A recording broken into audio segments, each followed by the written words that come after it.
William, hopefully your favorite videographer from Two Hats Publishing. I welcome you to another Two Hats special of community events. So let's look in and see what's really happening.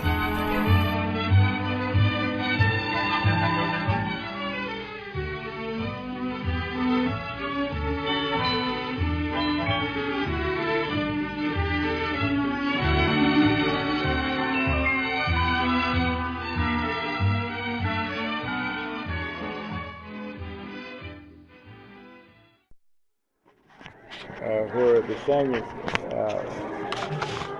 can gather and sing the songs, and probably 30 inches minimum diameter, and of course it's rawhide, rawhide strapping. It's wet. Completely wet when we put it on the dry. Then it kind of dries and stretched. When it dries and it started coming together, everything starts pulling together.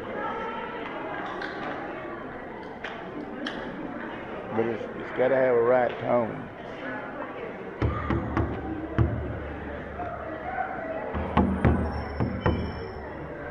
Just got to have a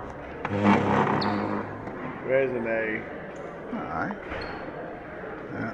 So he's not very good at close. There we go.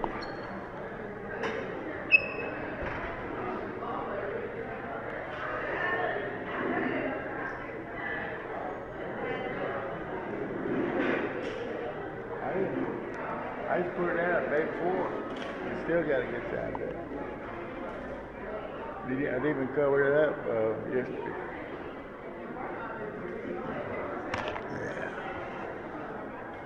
But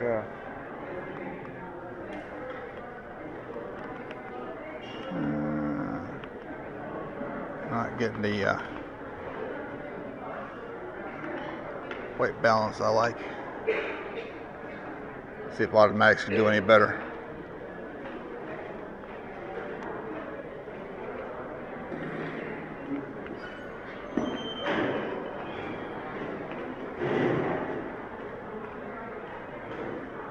Take 3 shots and piece my hand shitters. Old age is getting to me. Got the jitters. Yeah. Okay. Also, the drum is what we call among the Kiowas. It's a messenger. It sends a message to our Creator. And, it's a healing. It heals. And it's referred to as by the Southern Plains tribe as the grandfather. We respect it. We respect the drum. But I try to teach the young generation to dress when they come, because back in the old days, the arena was where we gathered was our church. We didn't have buildings at the time, so that's how we gathered. When we gathered, we prayed, we sang, we hit the drum to celebrate. So that's where the drum is important. And among the Kiowas of the Wichita Mountains up there in Lawton, Oklahoma, the association with the Fort Sill Army Post has always been that way since the fort was built in the late 1800s.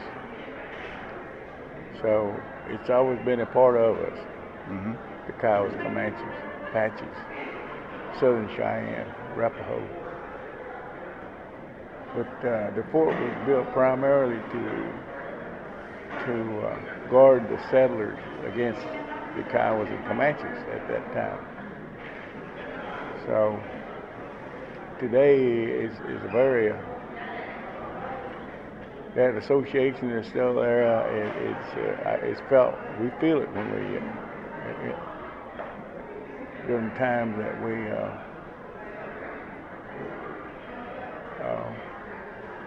think about it. There's always that the feeling. It's a good feeling. Mm-hmm. And then, of course, the mountains were always, the Wichitas were always an important part of our life because of the game that furnished us with food, nourished us with food back in the old days. Mm-hmm. And the Kiowas were originally from the upper reaches of the Yellowstone Mm-hmm. into Canada. So we migrated back south, probably in the early 1700s, and we left a legacy, the Devil's Tower. There is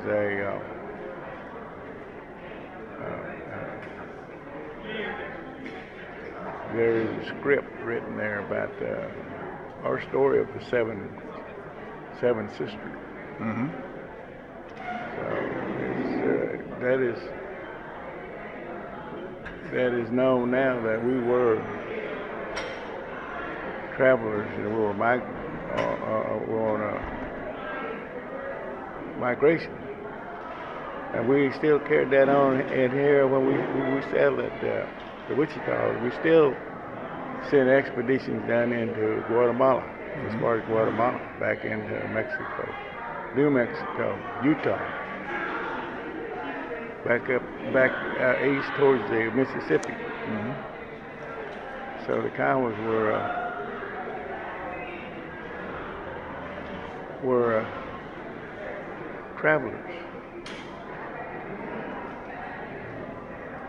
but the drum has always played an important part of our ceremonies. Excellent. We take great pride in when we make or build a drum. Was this the drum at the Carrollton powwow, or is it? No, that was. It looked like this, and that was Anthony. That was his drum. Okay. But it's got a different. This sounds deeper. It's got a deeper tone to it. Tone. Okay. But those kids that sit at the drum are my kinfolk. I'm their uncle, grandfather. So a lot of the songs that they sang is what I learned and passed on. I can't say no one can say that they actually taught all the songs of their making, because they were made a long time ago.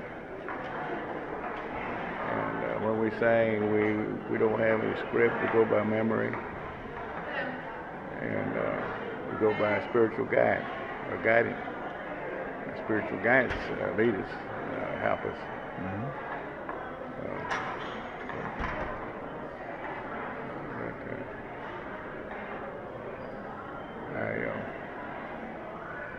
I hope that explains. No, I want it in your words, not mine. I want your explanation, your understanding, not mine. Mm-hmm. That's what I want to put down Mm-hmm. when I put this out there. Because it's your history, not mine, and I want it to be all yours. Yeah, I'm of myself, my grandson, my people were of the Chief Stumbling Bear descendants. I'm a direct descendant of Chief Stumbling Bear. Okay. My dad was Reuben Stumbling Bear. My grandfather was Andrew Stumbling Bear, and then Chief Stumbling Bear. I'm a second generation. He's my great grandfather, Chief Stumbling Bear. Wow. So we have different chiefs in the Kiowa tribe, different bands of the Kiowas, and I come from the Saddle Mountain band, and it's my grandfather is buried at Fort Sill, the Chief Snow at Fort Sill, where other chiefs the Kiowa tribe were buried. Excellent. I have to give this thing a command or every now and then, or else it shuts down. I mean, I have to reset all the resets. This is one of the problems when you buy end of market. Yeah. And end of market products. Yeah. You find out why it didn't make the market. Yeah. Oh wow, this looks good. When was that? When was the last time you was up at Carnegie? I've never actually danced at Carnegie. I've brought in through the Taipei Park Mm-hmm. with the Big Bow family. Okay. I've always wanted to, but our gatherings have always been on the 4th of July. Mm-hmm. Okay. so Yeah. how are you, sir? Pretty good. William Doctor. Michael Eddy. Michael You Eddy. go by Bill? Yeah, I'll go buy anything. Well, Anything but late for chow. there you go. But now, Nelson passed here Yeah. in the last few He was years. the last. He was the last So we of haven't of that era. Yeah. Yeah. So we've discontinued having a dance there for And a period of time. I don't know whether we're going to Well, pick that back one up year next year. at Madison Park, Yeah. east of Madison Park, there he has land there, and that's where they have the Comanche. He let the Comanche use Yeah. the land. Hey, let's see. I think it is east of the highway. Yeah, east of and the you highway. your turnoff is right there at Yeah. Medicine Park Road. Madison Park. Yeah. Madison Park, I guess, is back to the west. So we Yeah. are kind of east and then a little bit north, Yeah. if I can remember right. Yeah.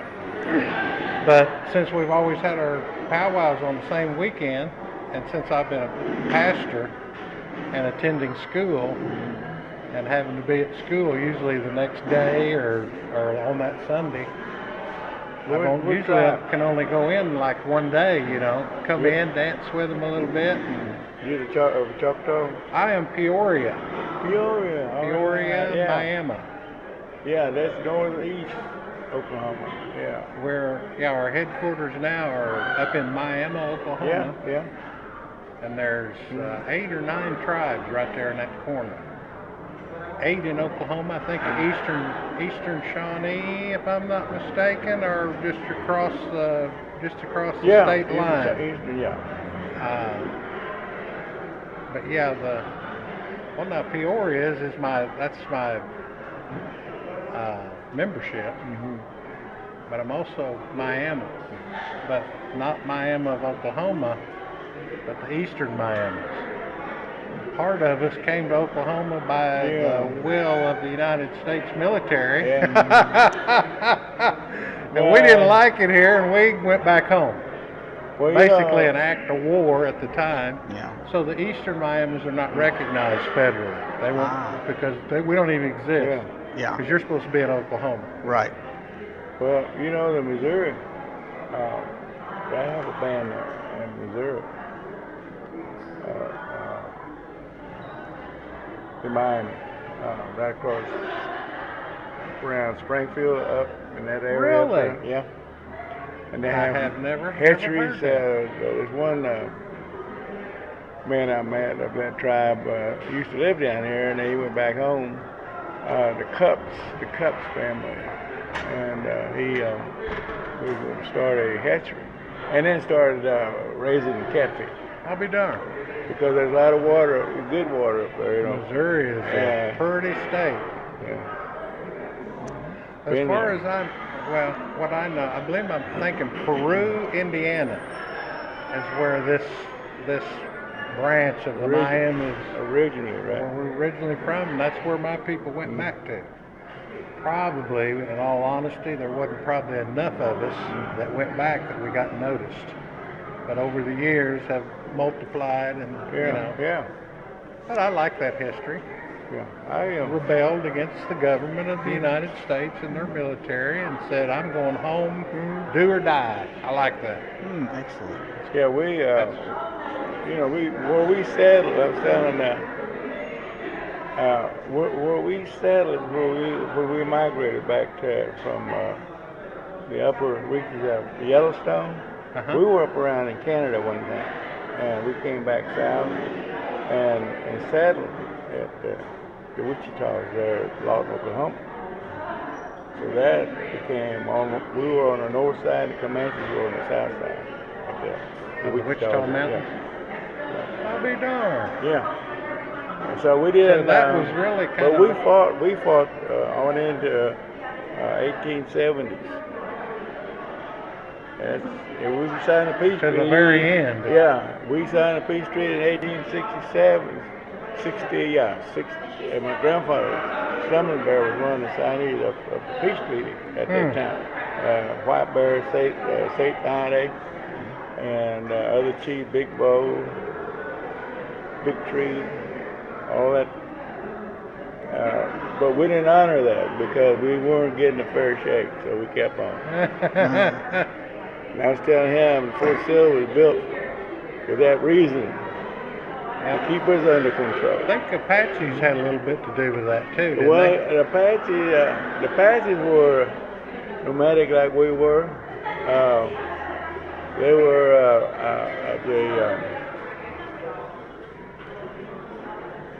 they came to the Kiowas to protection. We protected them. That band, Lipan. Of course, they were of the claim. Majority were Lipan Apaches.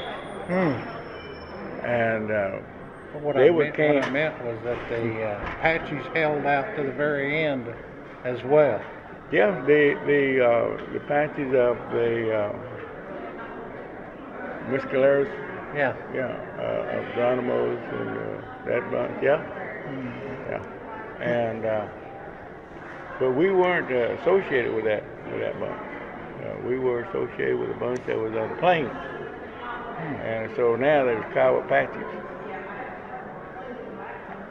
And they still speak their tongue, Apaches. Really? They speak both tongues. I go up there and sing up there at Fort Cobb. Well, it's been an honor for me to have been brought in the Kiowa way. And I think did it right, had our giveaway, and had the people at the time. I didn't have a pot to pee in, and they put together a beautiful giveaway for me, and have tried to honor it, get back to the dance that July 4th every year until Nelson passed. And now we're kind of hanging in limbo. I don't know for sure what we're going to do there, but it gives me opportunity to go to Carnegie. Yeah. Yeah, but my appointments for the last 3 years have been clear up in Wichita, Kansas. yeah. So now I'm a little closer. All right, let me get the paperwork, and I'll take a shot of both of you.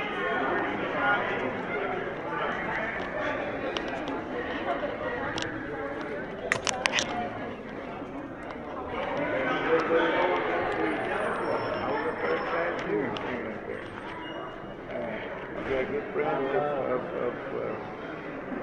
the Eastern tribes.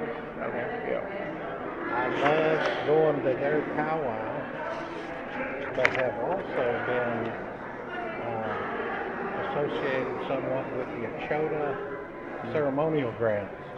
Peoria's, Cherokee's, very similar culture. Yeah. Mississippi Culture, mound yeah. building culture, stomp dancers, stickball players. Yeah. We were just northern Mississippi, Cherokees and Chickasaw. I think Chickasaws may even bordered us. Cherokees, Creeks, Choctaws too, I believe. Are all stomp dancing people, mound building culture. But anyway, I've been invited in a lot of the Peorias, since we don't have our own stomp dance ceremonial grounds. All right. We go and dance with the Cherokees there and celebrate with them. And that's just been lovely, you know. Yeah, I used to know how to call one time, but that was in the wrong place though. It was during 49, back at Anadarko during our annual celebration at Anadarko. After the dances, we would all get out and start one circle will be 49 and another circle will be stomp dance, you know. Mm-hmm. But it's popular like that, you know. Yeah. But it's not what it was originally used for, you know. It was used for a ceremony for the Eastern tribes. Green corn and all Yeah, that. yeah. Planting the sacred garden. It's a harvest. All of it, yeah. all of the culture around Yeah. that sacred ring, even Yeah. the carrying of the fire Yeah. and the rock fire and all that stuff. Just Yeah. Yeah, they danced around when they stopped. fun. Every time I learn more, I'm just tickled to learn. This is William, hopefully your favorite videographer from Two Hats Publishing. I hope you enjoyed this video. If you like it, please leave comments below, or like, follow, or subscribe to us and get notices of all our videos. We love it, even when you call.